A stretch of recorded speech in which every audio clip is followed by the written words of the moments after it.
They say the ground still breathes in Centralia, not with life, but with fire.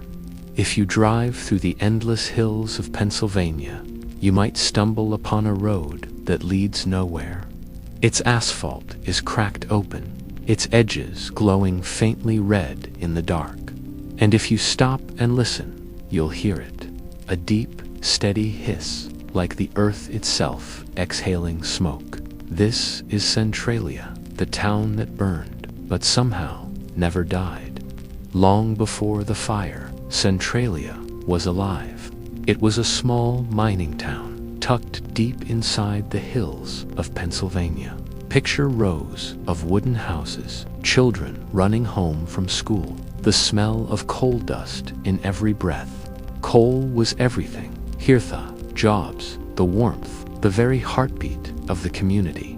By the early 1900s, the mines below Centralia stretched for miles. Dark tunnels cut through the earth like veins.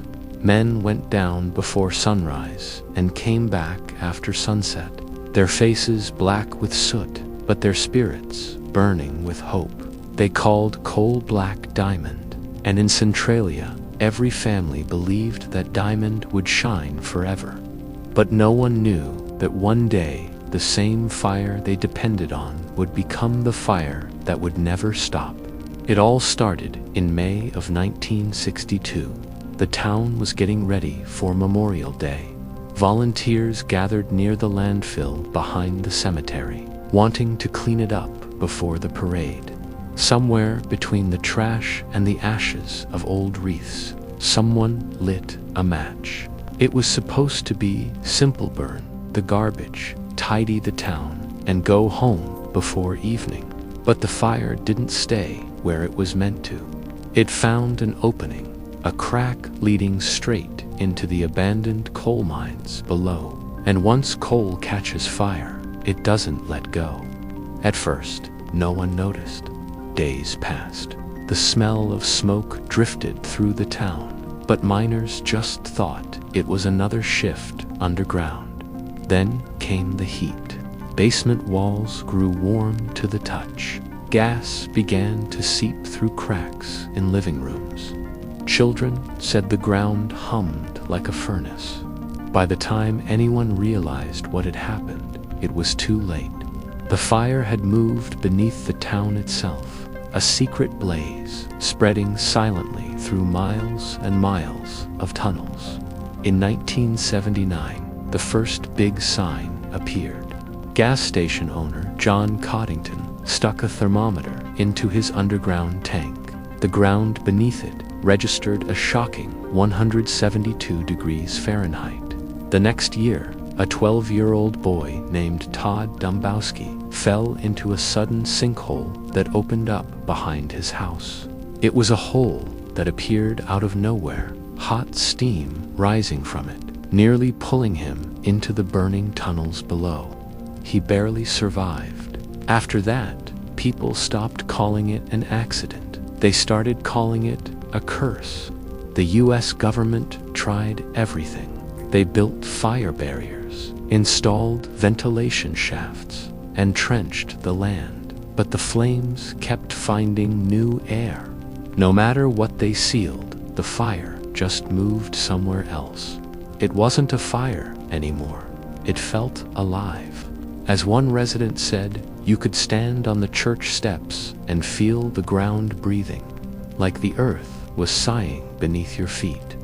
By 1984, most people had left Centralia. The government officially declared it uninhabitable.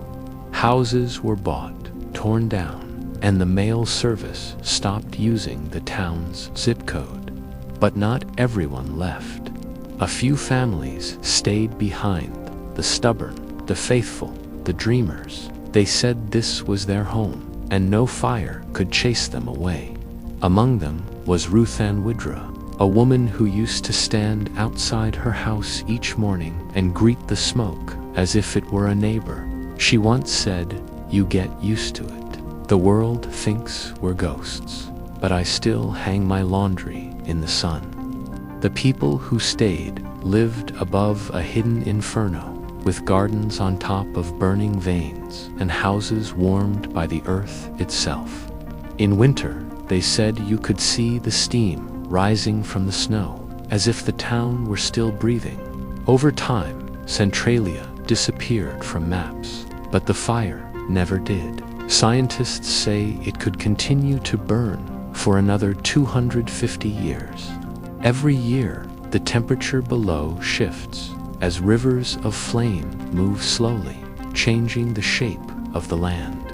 And yet, if you go there today, you'll still find signs of life. Graffiti on the cracked highway has messages like "We are still here," and the fire remembers. There's no church service anymore, but on Sundays, some old residents still come to the hill where the church once stood, and they prayed for the fire to die, but for the memories to stay. Because, in a strange way, Centralia became something larger than loss. It became proof that sometimes even destruction can't erase identity. Centralia isn't just a town, it's a mirror. It shows what happens when something smaller, single match, meets something too vast to control. It's a story about how easily progress can turn to peril, how human ambition can light the earth on fire, and yet somehow hope survives in the ashes. Every year, travelers come to see it, not out of thrill-seeking, but out of quiet awe. They stand on the empty highway, with steam curling around their feet, and they listen. Some say they can hear whispers, the voices of miners, children, and wives, calling softly through the heat. But maybe that's just the earth remembering the sound of footsteps. Maybe that's how memory burns.